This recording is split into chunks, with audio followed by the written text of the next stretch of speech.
ஓம் சக்தி. ஓம் ஆதிபரா சக்தி. ஓம் சக்தியே, மறுவூர் அரசியே, நல்லதே நினைப்போம், நல்லது மட்டுமே நினைப்போம். சக்தி வாக்கு பிள்ளைகளுக்கு இந்த ஆதிசக்தியின் ஆசீர்வாதம் என்றுமே முழுமையாக கிடைக்கும். தங்க பிள்ளையே, இன்று உன் குலதெய்வம் உனக்கு சந்தோஷமான ஒரு செய்தியை தான் கொண்டு வந்திருக்கின்றேன். என் தங்கமே, உன்னை முடக்க வேண்டும் என்று பல முயற்சிகளை செய்து இன்று இந்த தாயானவளின் கட்டுக்குள் சிலர் வந்திருக்கின்றார்கள். என் பிள்ளை, அப்படியே என்னுடைய கட்டுக்குள் வந்தவர்கள் யார் என்பதை தெரிந்து கொண்டால் நிச்சயமாக நீ மனமகிழ்ச்சி அடையத்தானே செய்வாய். அந்த மனமகிழ்ச்சியை உன்னிடத்தில் இருந்து காண்பதற்காக தான் இன்று உன்னுடைய தாயானவள் உன்னை காண வந்திருக்கின்றேன்.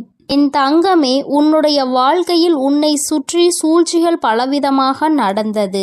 சிலர் உன்னை பார்த்து பொறாமை கொண்டார்கள், சிலர் உன் மீது கண் திஷ்டியினை வைத்தார்கள். ஆனால் ஒரு சிலர் உன்னை முடக்கி அழிக்க வேண்டும் என்று நினைத்தார்கள். அவர்களுக்கு உன்னை கண்டாலே நீ இன்னமும் இருந்து கொண்டிருக்கிறாயே என்பது போன்ற ஒரு எண்ணம். இது போன்ற எண்ணங்களை கொண்டு உன்னை சுற்றி சுற்றி வந்ததோடு மட்டுமல்லாமல் நீ சிரித்தால் அவர்களும் நல்லவர்கள் போல சிரிப்பார்கள். நீ என்ன சொன்னாலும் அதை அவர்கள் ஒன்றும் தெரியாதது போல தலையாட்டி கேட்பார்கள்.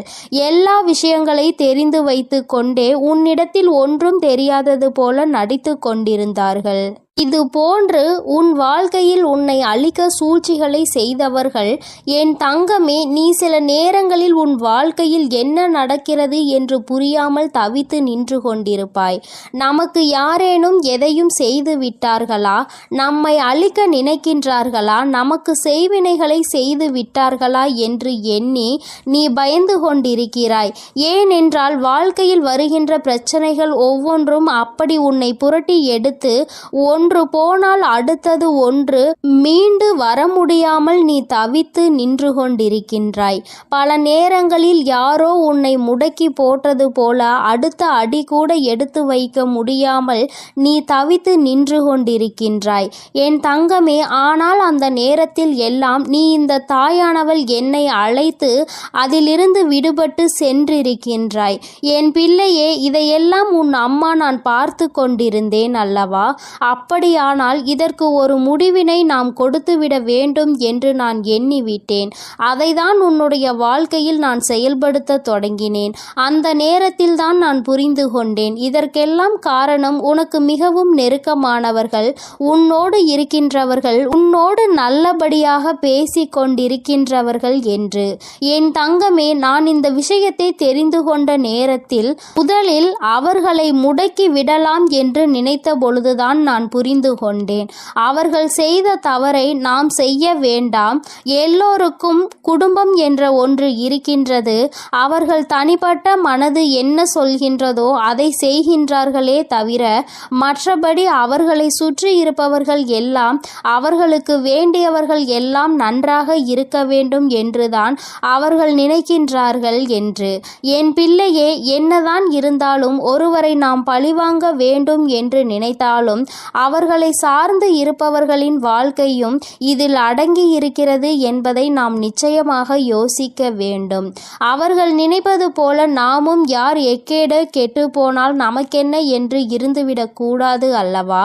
அதனால்தான் உன் தாயானவள் இதை பற்றி சற்று யோசிக்க வேண்டிய சூழ்நிலை வந்துவிட்டது. நான் யோசித்துதான் இந்த முடிவிற்கு வந்திருக்கின்றேன். என் தங்கமே, அவர்கள் செய்த சூழ்ச்சி, அவர்கள் உன்னை முடக்க நினைத்தது, இதற்கெல்லாம் அவர்களுக்கு தனிப்பட்ட முறையில் தண்டனை கிடைக்க வேண்டியது கட்டாயமாக்கப்பட்டிருக்கின்றது. இந்த தண்டனையை அவர்கள் அனுபவிக்க வேண்டி இருப்பதனால் இந்த தாயானவள் அவர்களை முதலில் என்னுடைய கட்டுக்குள் கொண்டு வந்து விட்டேன். அப்படியானால் இப்பொழுது அவர்கள் என்னுடைய கட்டுப்பாட்டிற்குள் வந்து விட்டார்கள். என்னுடைய கட்டுப்பாட்டிற்குள் வந்த பிறகு அவர்களின் மனநிலையில் நிச்சயமாக மாற்றங்கள் வந்துவிடும். அவர்கள் செய்தது எல்லாம் எத்தனை பெரிய தவறு என்பதை அவர்கள் புரிந்து கொள்ள தொடங்கிவிட்டார்கள். இனிமேல் உன் பக்கமே திரும்பி பார்க்க கூடாது என்பதையும் அவர்கள் புரிந்து கொள்ள தொடங்கிவிட்டார்கள். என் தங்கமே, நீ நினைப்பது போல் அல்ல. பல மாற்றங்கள் அவர்களுக்குள் ஏற்பட்டிருக்கிறது. ஆனால் ஒன்று மட்டும் நிஜம், அவர்கள் உன்னுடைய வாழ்க்கையை அழிக்க நினைத்ததை நினைத்து இப்பொழுது சந்தோஷப்படுகின்றார்கள். ஏன் தெரியுமா? அப்படி நினைத்ததால் தான் தானே இன்று இந்த தாயானவளினுடைய கைகளால் நம் வாழ்க்கையில் நமக்கு திருந்துவதற்கான வாய்ப்பு கிடைத்திருக்கிறது என்று அவர்கள் சந்தோஷப்படுகிறார்கள். ஆனாலும் இந்த அம்மா அவர்களுக்கு எல்லாவற்றையும் புரிய வைத்து விட்டேன். இனி ஒருபொழுதும் உன்னுடைய வாழ்க்கையில் அவர்களினுடைய தலையீடு நிச்சயமாக இருக்காது. அவர்கள் செய்த சூழ்ச்சி அவர்களுக்கே திரும்ப சென்றிருக்கும் பொழுது நிச்சயமாக இனி இது போன்ற ஒரு காரியத்தை செய்வதற்கு மனம் யாருக்கும் வந்துவிடாது. இந்த தாயானவளினுடைய அன்பினை பெற்ற குழந்தைகள் அல்லவா நீ உன்னை முடக்க நினைப்பதும் என்னை முடக்க நினைப்பதற்கு சமம் அல்லவா? அப்படி செய்ய வேண்டும் என்று நினைத்துவிட்டு அவர்கள் எப்படி அமைதியாக இருக்க முடியும்? அவர்களுக்கான பிரச்சனைகளை அவர்கள் அனுபவிக்க வேண்டிய கட்டாயம் அல்லவா? என் தங்கமே, இன்று அவர்கள் தான் நினைத்ததை சாதித்து விட்டது போல ஒரு உணர்வினை கொண்டு வந்தார்கள். அந்த உணர்வை அவர்களுக்குள் இருந்து எடுத்து அவர்கள் செய்தது எத்தனை பெரிய தவறு என்பதனை அவர்களுக்கு நான் உணர்த்தி விட்டேன். என்னதான் இந்த தாயானவள் அவர்களுக்கு அறிவுரை வழங்கினாலும் நான் அவர்களுக்கு ஆசிகளை ஒருபொழுதும் வழங்கவில்லை. அவர்களின் வாழ்க்கை அவர்களின் பொறுப்பு. அவர்கள் செய்த பாவத்திற்கு பலனும் அவர்களுக்கு நிச்சயமாக கிடைக்கும். என் பிள்ளையாக அவர்கள் திருந்து விட்டார்கள் என்றால் இனி வாழ்க்கையில் அவர்களுக்கு நல்லது நடக்கும். மீண்டும் மீண்டும் அதே தவறை தான் செய்வார்கள் என்றால் இந்த வாழ்க்கையே அவர்களை அழித்துவிடும் என்பதில் எந்த ஒரு மாற்று கருத்தும் கிடையாது. வாழ வேண்டும் என்ற எண்ணம் மட்டும் இருந்துவிட்டால் போதாது. இந்த வாழ்க்கையை வாழ்வதற்கான தகுதி நம்மிடத்தில் இருக்கின்றதா என்பதையும் புரிந்து கொள்ள வேண்டும். அதையெல்லாம் உனக்கு நிச்சயமாக இருக்கின்றதா என்பதை புரிந்து கொள்ள வேண்டும். என் தங்கமே, இவர்களினுடைய மனதில் இருக்கின்ற எண்ணங்களை எல்லாம் நீ நிச்சயமாக ஒரு பொருட்டாகவே நினைக்காதே. அடுத்தவர்களுக்கு கெடுதல் நினைப்பது, அடுத்தவர்கள் வாழ்க்கையை முடக்க நினைப்பதும் ஒரு தொழிலா? இது போன்ற வேலையை செய்வதற்கு பதிலாக அவர்கள் வாழாமலே இருந்து விடலாம் என்றுதான் உன் அம்மா எனக்கு கோபம் வருகின்றது. என் தங்கமே, இருந்தாலும் இவர்களை சார்ந்தவர்கள் எந்த கஷ்டமும் படக்கூடாது. இவர்கள் செய்த தவறுக்கு இவர்களின் சந்ததிகள் என்ன செய்வார்கள்? ஆனாலும் இவர்கள் செய்த பாவம் அவர்களை துரத்துவதை யாராலும் நிறுத்த முடியாது. அந்த பாவத்தை நாம் தூக்கி சுமக்க வேண்டாம் என்றுதான் அம்மா சொல்கின்றேன். என் தங்கமே, நீயும் அவர்களுக்கு ஒரு விஷயத்தை செய்யும் பொழுது அது அவர்கள் குடும்பத்தை பாதிக்கிறது என்றால் அந்த பாவம் உன்னை வந்து சேர்ந்துவிடும் அல்லவா? என் தங்கமே, அவர்கள் மிகவும் நல்லவர்களாக இருக்கலாம் அல்லவா? அதனால் என் பிள்ளையே, நீ யாரையும் வஞ்சிக்காதே. யார் மனதையும் நோகடிக்கும்படி நீ பேசிவிடாதே. அவரவர்கள் செய்வதற்கான பலன்களை அவரவர்கள் அனுபவிப்பார்கள். அவரவர்கள் வாழ்க்கையில் என்ன நடக்கின்றதோ அதற்கு அவர்களே பொறுப்பெடுத்துக் கொள்வார்கள். உன் வாழ்க்கையில் உனக்கு அவர்கள் செய்ததற்கான பொறுப்பினை நான் எடுத்துக் கொள்கின்றேன். என் தங்கமே, அவர்களை திருத்தி நல்வழிப்படுத்த வேண்டியது என்னுடைய பொறுப்பு. என்னுடைய கட்டுக்குள் இன்று வந்து நின்று கண்ணீர் சிந்தி கொண்டிருக்கின்றார்கள். அவர்கள் செய்த தவறை எண்ணி என்னிடத்தில் வருந்தி கொண்டிருக்கின்றார்கள். நம்மா, அவர்களை காப்பது நீ என்று தெரிந்திருந்தால் நான் நிச்சயமாக இது போன்ற தவறுகளை எல்லாம் செய்திருக்க மாட்டேன். தெய்வம் அவர்களுக்கு துணை நிற்கும் என்பதை அந்த நேரத்தில் நான் அறியவில்லை. இப்பொழுது எல்லா தவறையும் உணர்ந்து விட்டேன். இனி தெய்வத்தின் மீது எனக்கு நம்பிக்கை வந்துவிட்டது. தெய்வத்தின் மீதான பயமும் எனக்கு வந்துவிட்டது. அதனால் எந்த ஒரு தீங்கினையும் இனி ஒரு நாளும் செய்ய மாட்டேன் என்று அவர்கள் மனம் வருந்தி மன்னிப்பினை கேட்டு விட்டார்கள். என் தங்கமே, இனி ஒரு நாளும் நீ இதனை நினைத்து மனம் கலங்க வேண்டாம். இனி உன்னுடைய வாழ்க்கையில் எல்லாமே நீ நினைத்தது போல நடக்கும். இந்த எதிரிகள் இல்லாத, இந்த துரோகிகள் இல்லாத நிலையை உனக்கு வாழ்க்கையில் உருவாக்கி கொடுக்கும் நேரம் வந்துவிட்டது. சூழ்ச்சிகளை யார் செய்தாலும் இந்த தாயானவளின் கைகளால் அவர்களுக்கு தண்டனை நிச்சயம் என்பதை புரிந்து கொள். உடனே நீ நடக்கவில்லை என்பதற்காக மனதை தளரவிட்டு விடாதே. நிச்சயமாக அம்மா அதற்கான வேலைகளையும் அதற்கான நாளையும் குறித்து விட்டேன். மிக விரைவாகவே எல்லாம் நடக்கும் பொழுது நீ மனமகிழ்ச்சியினை நிச்சயமாக அடைந்து விடுவாய் என்பதில் எந்த ஒரு மாற்று கருத்தும் கிடையாது. என் தங்கமே, எப்பொழுதும் நீ சந்தோஷமாக இருக்க வேண்டும். சூழ்ச்சிகள் எல்லாம் உன் முன்னால் சுருண்டு போகும் என்பதனை புரிந்து புரிந்துகொள். என் தங்கமே, இந்த தாயானவளினுடைய ஆசீர்வாதங்கள் எப்பொழுதுமே உனக்கு முழுமையாக கிடைக்கும். அதனால் நீ எதற்காகவும் கலங்காதே, எதை நினைத்தும் வருந்தாதே. நீ நல்லதையே நினைத்தால் உன் வாழ்க்கையில் எல்லாம் உனக்கு நல்லதாகவே நடக்கும். என் தாயானவள் எப்போதும் உனக்கு துணையாக உன் இல்லத்திலே இருக்கிறேன். நீ செல்லும் இடத்திலெல்லாம் உனக்கு முன்பாக நான் சென்று கொண்டிருக்கிறேன் என்பதையும் நீ மறந்து விடாதே. என் செல்ல குழந்தையே, இன்று உன்னுடைய தாயானவள் உன்னிடத்தில் ஒரு விஷயத்தை பேசுவதற்காக நீண்ட நேரமாக காத்து கொண்டிருக்கிறேன். என் தங்கமே, உன்னுடைய வாழ்க்கையை அழிக்க நினைத்த துரோகிகளினுடைய நிலைமை இப்பொழுது என்னவாக இருக்கிறது என்பதை தெரிந்து கொள்ள வேண்டிய கட்டாயம் உனக்கு வந்திருக்கிறது. என் தங்கமே, இந்த தாயானவள் அவர்களுக்கு தண்டனை கொடுப்பதற்கு நான் சென்றிருந்தேன். ஆனால் உன்னுடைய குலதெய்வம் அந்த துரோகிகளுக்கு மிகப்பெரிய தண்டனையை கொடுத்து விட்டார்கள்.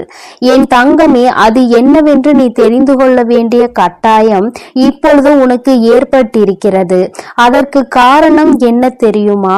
என் பிள்ளை, உன்னுடைய வாழ்க்கையில் தெய்வங்கள் எதுவும் செய்யவில்லை, தெய்வத்தை வணங்குவதில் எந்த பலனும் இல்லை என்று நீ சொல்கிறாய் அல்லவா? நீ அதிலிருந்து தெளிவு பெற வேண்டும் அல்லவா? நீ உன் வாழ்க்கையில் தெய்வத்தை எந்த இடத்தில் வைத்திருக்கிறாய்? தெய்வம் உன்னை எந்த இடத்தில் வைத்து உனக்கு நல்லது செய்து கொண்டிருக்கிறார்கள் என்பதை நீ புரிந்து கொள்ள வேண்டும் என்பதற்காக தான் அம்மா இப்பொழுது உன்னிடத்தில் பேசிக் கொண்டிருக்கிறேன். என் தங்கமே, கண்களை மூடிக்கொண்டு சுற்றி இருப்பவை எல்லாம் இருட்டி போய்விட்டது என்று ஒரு நாளும் சொல்லக்கூடாது. நன்றாக கண்களை திறந்து பார்த்து சுற்றி என்ன நடக்கிறது என்பதை நீ பார்க்க வேண்டும். என் தங்கமே, அப்பொழுதுதான் இந்த வாழ்க்கை உனக்கு என்ன கொடுக்கிறது என்பதை உன்னால் புரிந்து கொள்ள முடியும். என் தங்கமே, இவை எல்லாவற்றையும் முதலில் தெரிந்து கொள்வதற்கு முன்பாக அம்மா சொல்கின்ற ஒரு விஷயத்தை நீ புரிந்துகொள். என் தங்கமே, ஒருவருக்கு உன்னை போராடி உன்னுடைய நிலைமையை நீ புரிய வைக்க வேண்டும் அல்லது உன்னுடைய சூழ்நிலையை புரிய வைக்க வேண்டும் என்ற நிலை உனக்கு வரும் என்றால், என் தங்கமே, உன்னுடைய மனதோடு சில நொடிகள் போராடி அவர்களை விட்டு நீ மறந்து விலகி செல்வது மிகவும் நல்லது. அம்மா சொல்கின்ற விஷயம் உனக்கு புரிகின்றதா? நான் உனக்கு இன்னமும் தெளிவாக சொல்ல வேண்டும் என்றால், என் தங்கமே, ஒருவரை நீ உயிராக நினைத்திருக்கிறாய். ஆனால் அவர்கள் உன் மீது தேவையில்லாமல் சந்தேகம் கொள்கிறார்கள் என்றால், என் தங்கமே, அதை பல முறை நீ புரிய வைக்க முயற்சி செய்தும் பலனளிக்கவில்லை என்றால், அந்த நேரத்தில் நீ சொல்ல வேண்டிய விஷயம் உண்மையான அன்பு என்றால் நிச்சயமாக நீ சொல்கின்ற விஷயம் புரிந்துவிடும். என் தங்கமே, அப்படி அந்த விஷயம் நீ எத்தனை முறை மன்றாடினாலும் எத்தனை போராட்டங்களை நடத்தினாலும் அவர்களுக்கு அது புரிவது இல்லை. அதனால் அந்த இடத்தில் நீ உன்னை நிரூபிப்பதற்கு பதிலாக உன்னுடைய மனதோடு சில நொடிகள் போராடி, இது போன்ற வாழ்க்கை உனக்கு தேவையில்லை, இதை மறந்துவிடலாம் என்ற தைரியத்தை பெற்று விலகிவிடுவது மிகவும் நல்லது. என் பிள்ளையே, அம்மா சொல்வது இன்று வேண்டுமானால் உனக்கு கஷ்டமாக இருக்கலாம். அது எப்படி என்னுடைய வாழ்க்கையை நான் விட முடியும்? என்னதான் நினைத்தாலும் என்னதான் செய்தாலும் அவர்களை விட்டு ஒருபொழுதும் நான் விலக மாட்டேன் என்று நீ சொல்லலாம். ஆனால் என் தங்கமே, உண்மை என்னவென்று நீ புரிந்து கொள்ள வேண்டும் அல்லவா? என் தங்கமே, உன்னுடைய வாழ்க்கைதான், நான் இல்லை என்று சொல்லவில்லை. என்னாலும் போராடி கொண்டே ஒரு வாழ்க்கையை எப்படி உன்னால் கடந்து செல்ல முடியும்? என் தங்கமே, இதையெல்லாம் நீ புரிந்து கொள்ள வேண்டும். இந்த வாழ்க்கையில் இதையெல்லாம் நீ கட்டாயமாக தெரிந்து கொள்ள வேண்டும். எல்லாவற்றையும் கடந்து நீ வாழ வேண்டும். ஓரிடத்திலேயே முடங்கி கிடக்க கூடாது. ஒருவருக்காக உன்னுடைய ஒட்டுமொத்த வாழ்க்கையையும் நீ வீணடித்து விடக் கூடாது என்றுதான் அம்மா உனக்கு சொல்கிறேன். சரி, இதை நீ புரிந்து கொண்டால் உனக்கு நல்லது. என் தங்கமே, இப்பொழுது நான் உன் வாழ்க்கையில் உனக்கு துரோகங்களை செய்தவர்களின் நிலை என்னவாக இருக்கிறது என்றும் உனக்கு சொல்கிறேன். அதனை நீ கேள். உன்னுடைய குலதெய்வம் அவர்களுக்கு என்ன தண்டனை கொடுத்தார்கள் என்பதையும் சொல்கிறேன். சொல்கிறேன். என் தங்கமே, உனக்கு காயங்களை கொடுத்தவர்கள் உனக்கு மிகவும் நெருக்கமானவர்கள், உன்னுடைய குடும்பத்தில் ஒருவர். என் தங்கமே, உன்னுடைய குலதெய்வம் முன் வந்து அவர்களுக்கு தண்டனை கொடுத்ததற்கு காரணம் அவர்களும் அவரினுடைய குலப்பிள்ளை அல்லவா? தன்னுடைய பிள்ளைகள் நல்லது செய்தால் சந்தோஷப்படுபவர்கள் தன்னுடைய பிள்ளை தவறு செய்தாலும் அதனை நிச்சயமாக தட்டி கேட்டு விடுவார்கள் என்பதில் எந்த ஒரு மாற்றமும் கிடையாது. என் தங்கமே, இப்பொழுது உன் வாழ்க்கையில் அதுதான் நடந்திருக்கிறது. உன்னுடைய குலதெய்வம் அவர்களுக்கு கொடுத்திருக்கிற தண்டனை எதிரிக்கு கூட வரக்கூடாது என்று நான் சொல்லி முடித்ததும் நீ நிச்சயமாக நினைப்பாய். ஏனென்றால் அவர்களுக்கு கொடுத்த தண்டனை அப்பேற்பட்ட தண்டனை. என் தங்கமே, குலத்தில் இருந்து கொண்டு எல்லோருமே ஒரே உறவாக இருந்து கொண்டு தன்னுடைய குலத்தில் இருக்கின்ற மற்றவர்களுக்கு காயத்தை கொடுப்பது நியாயமற்றது. இதையெல்லாம் கேட்பதற்கு யாரும் இல்லை என்று அவர்கள் நினைத்து விட்டார்களா? இந்த குலதெய்வம் எதற்காக இருக்கின்றார்கள் என்பதை புரிந்து கொள்ளாமல் அவர்களினுடைய ஆட்டம் அதிகமாகி விட்டது. இந்த ஆட்டத்தை நான் இப்பொழுது நிறுத்தவில்லை என்றால் இனி அவர்களை யாராலும் கட்டுப்படுத்த முடியாது. இதற்கு இவர்களுக்கு நான் கொடுக்கக்கூடிய தண்டனை அவர்கள் காலத்திற்கும் மறக்க முடியாத தண்டனையாக இருக்க வேண்டும். அதற்காக அவர்கள் செய்த விஷயம் என்ன தெரியுமா? அங்கே அவர்கள் உன்னுடைய துரோகியாக இருப்பவர்களுக்கு கொடுத்த தண்டனை அவர்கள் எப்பொழுது வேண்டுமானாலும் குலதெய்வத்தின் சன்னதிக்கு வரலாம், குலதெய்வத்தை வணங்கலாம், குலதெய்வத்திடம் என்ன வேண்டுமானாலும் கேட்கலாம். உன்னுடைய குலதெய்வம் ஒருபொழுதும் அவர்களினுடைய வேண்டுதல்களை செவி கொடுத்து கேட்க மாட்டார்கள். இவர்கள் என்ன சொல்ல வருகிறார்கள் என்பதை கூட திரும்பி பார்க்க மாட்டார்கள். அவர்களின் கண்ணீரை துடைக்க ஒரு நாளும் வரமாட்டார்கள். இப்படி ஒரு பிள்ளை தனக்கு இருந்ததையே அவர்கள் மறந்து விட்டார்கள். அவர்கள் முன்னால் வந்து நின்றால் கூட அவர்களால் குலதெய்வத்தால் அவர்களை உணர முடியாது. அந்த அளவிற்கு அவர்களுக்கு தண்டனையை அவர்கள் கொடுத்து விட்டார்கள். குலதெய்வம் கொடுத்த தண்டனை தன்னுடைய குலப்பிள்ளை என்ற அந்தஸ்தை தன்னிடம் இருந்து அவர்கள் பறித்து விட்டார்கள். நீ இனிமேல் என்னுடைய குழந்தை இல்லை, நான் உன்னுடைய குலதெய்வம் இல்லை என்று சொல்லி அவர்களுக்கு மிகப்பெரிய தண்டனையை கொடுத்து விட்டார்கள். என் தங்கமே, இப்பொழுது நீ நினைக்கலாம், அம்மா இவர்களுக்கு இந்த தண்டனையை குலதெய்வம் கொடுக்கிறார் என்பதை இவர்கள் எப்படி புரிந்து கொள்வார்கள், இதனை எப்படி அவர்கள் உணர்ந்து கொள்வார்கள் என்று நீ நினைக்கிறாய் அல்லவா? நிச்சயமாக ஒரு நாள் அவர்கள் புரிந்து கொள்வார்கள். எப்பொழுது தெரியுமா? வாழ்க்கையில் அதிக அடிபட்டு வாழ்க்கையில் மிகுந்த வேதனைப்பட்டு இனிமேல் எதுவுமே இல்லை என்கின்ற நிலை வந்துவிட்ட பிறகு அவர்கள் இதனை புரிந்து கொள்வார்கள். அப்பொழுது அவர்கள் தன்னுடைய ஜாதகத்தை எடுத்து கொண்டு போய் ஜோசியரிடம் சென்று பார்ப்பார்கள். அன்று அங்கு கிடைக்க போகின்ற பதில் என்ன தெரியுமா? உன்னுடைய வாழ்க்கையில் உன்னுடைய குலதெய்வம் உன்னை காக்க நிற்கவில்லை.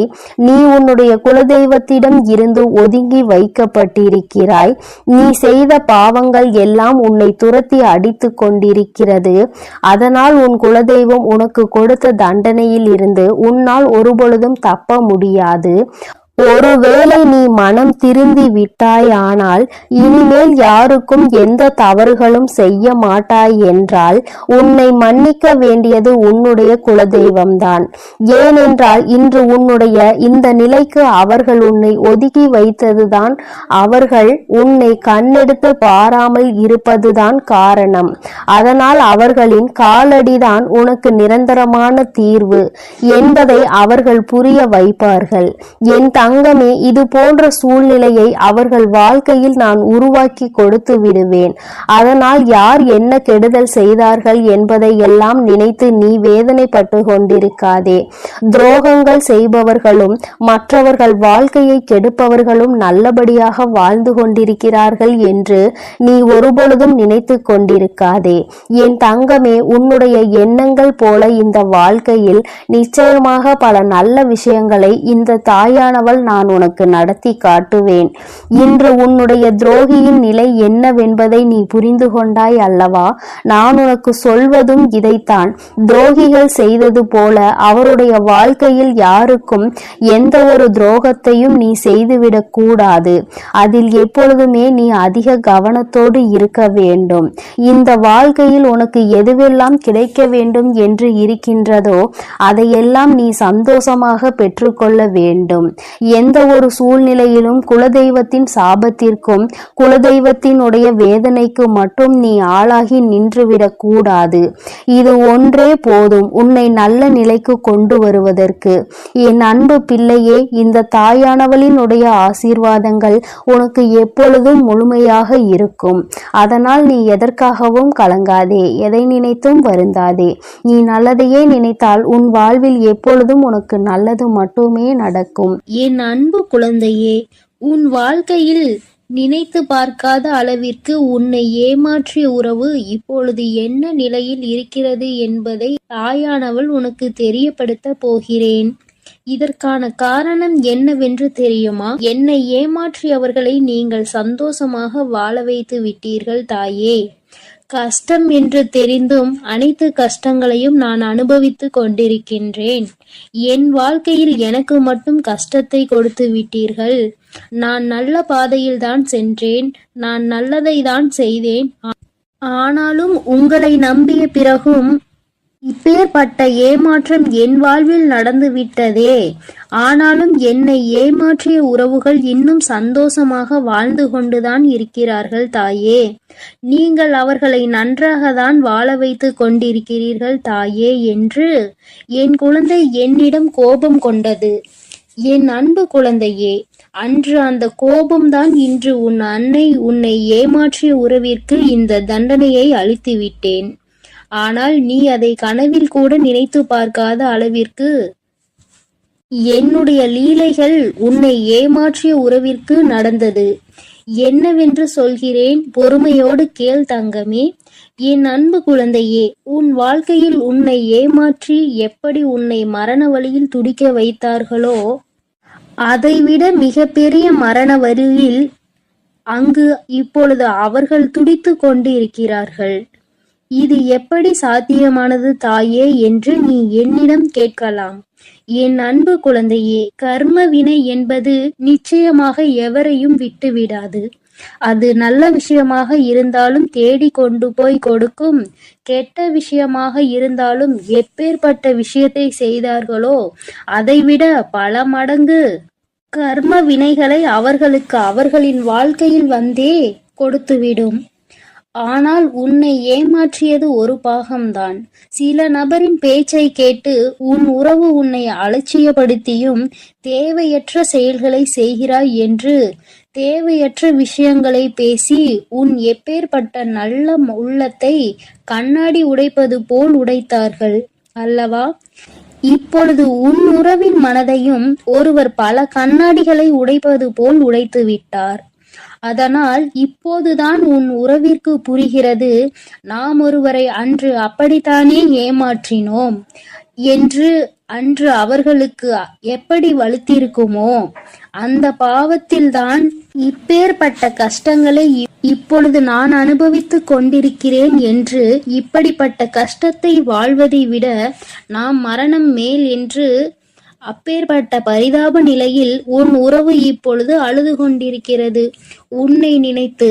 ஏனென்றால் உன்னை அப்படியே ஏமாற்றினார்களே. அதைவிட பல மடங்கு தண்டனையை இப்பொழுது அவர்கள் வாழ்வில் அனுபவித்துக் கொண்டிருக்கிறார்கள். இது என் அன்பு குழந்தைக்கு தெரியாமல் என் வாழ்க்கையில் நான் நல்லது நினைத்ததற்கு எனக்கு நீங்கள் தண்டனை கொடுத்து விட்டீர்கள் தாயே. ஆனால் என்னை ஏமாற்றியவர்கள் அங்கு ஆட்டமும் பாட்டமும் கொண்டாட்டமும் குதூகலமும் சந்தோஷமாகவும் இருக்கிறார்களே. நீதிக்கு கிடைத்த பரிசு இதுதானா? என் உண்மைக்கு கிடைத்த பரிசு இதுதானா தாயே? நீங்கள் இருக்கிறீர்களா இல்லையா என்று என் அன்பு குழந்தை என்னிடம் கோபித்துக் கொள்கிறது. என் அன்பு குழந்தையே, உன் தாயானவள் எப்பொழுதும் உன்னோடுதான் இருக்கின்றேன். இத்தனை காலமும் உன்னை பொறுமையாக இரு என்று சொல்லியதன் காரணம், உன்னை ஏமாற்றியவர்களுக்கு கால அவகாசம் கொடுத்திருந்தேன், அவர்களை திருத்திக் கொள்வதற்காக. ஆனால் அவர்களோ தவறை திருத்திக் கொள்ளாமல் திருப்பி திருப்பி தவறு செய்து கொண்டே இருக்கிறார்கள். எவருடைய பேச்சுக்களையும் மதிப்பதில்லை. எதை செய்ய வேண்டும் என்றாலும் யோசிக்காமல் தவறான முடிவுகளை எடுத்து எடுத்து இன்று உன் வாழ்க்கையை தொலைத்து விட்டார்கள். தாம் அனுபவித்த தண்டனைகளுக்கு இப்பொழுது மனம் திருந்தி இருக்கிறார். அந்த மனம் திருந்தும் தருணத்தில் இவர்களிடம் நாம் பேசலாமா, பேசக்கூடாதா? நாம் பேசினால் அவர்கள் நம்மிடம் பேசுவார்களா அல்லது பேச மாட்டார்களா என்று அதிலும் பாதி குழப்பத்தோடும் கண்ணீரோடும் இருக்கிறார். உன்னை ஏமாற்றிய உறவுகள், ஆனால் என் அன்பு குழந்தையே, உன்னை ஏமாற்றிய உறவுகள் இப்பொழுது மனம் திரும்பி வாழ்க்கையில் எது உண்மையான உறவு, எது பொய்யான உறவு என்று சிந்தித்துக் கொண்டிருக்கிறார்கள். ஆனால் அவர் அடுத்து பேசக்கூட நேரிடும். உன்னோடு சேர்ந்து வாழ வேண்டும் என்று சொல்வதற்கு கூட அதிக வாய்ப்புகள் உண்டு. அதனால் இப்பொழுது நீ என்ன முடிவு எடுக்கப் போகிறாய் என்று உன் கரங்களிலே நான் அதை விட்டு விடுகிறேன். என்னிடம் சொல்ல வேண்டிய விடயங்களை உன்னுடைய பிரார்த்தனைகளில் வை. அதற்கான பதிலை கூடிய விரைவில் நான் உனக்கு கொடுப்பேன்.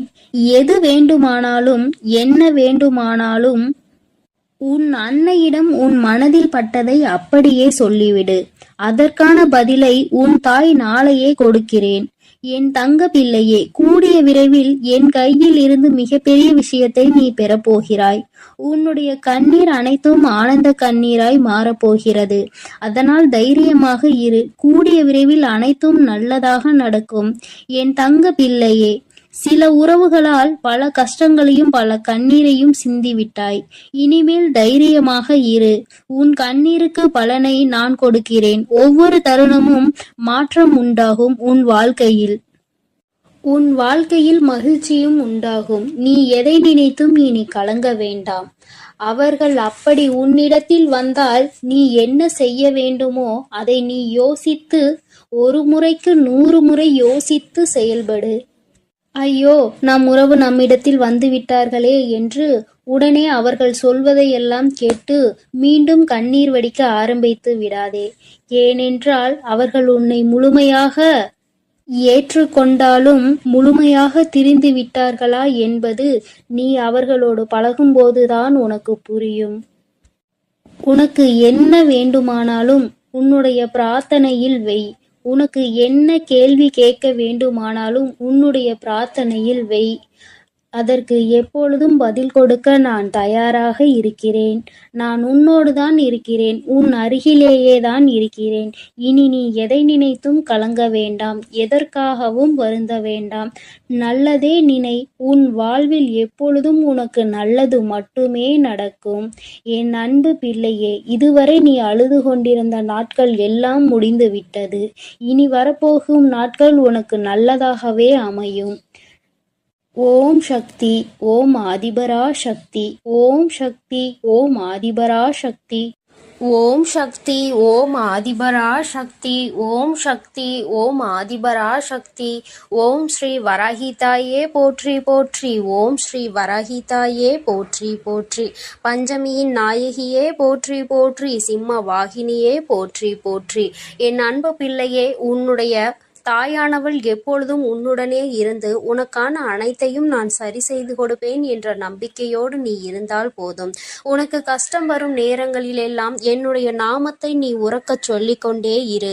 இந்த தாயை மீறிய சக்தி உன்னுடைய வாழ்க்கையில் எதுவும் கிடையாது. என் அன்பு குழந்தைக்கு இந்த ஆதிபரா சக்தியின் அன்பும் ஆசீர்வாதமும் முழுவதுமாக கிடைக்கும். என் அன்பு குழந்தைக்கு இந்த ஆதிபரா சக்தியின் அன்பும் ஆசீர்வாதமும் முழுவதுமாக கிடைக்கும். ஓம் சக்தி, ஓம் ஆதிபரா சக்தி.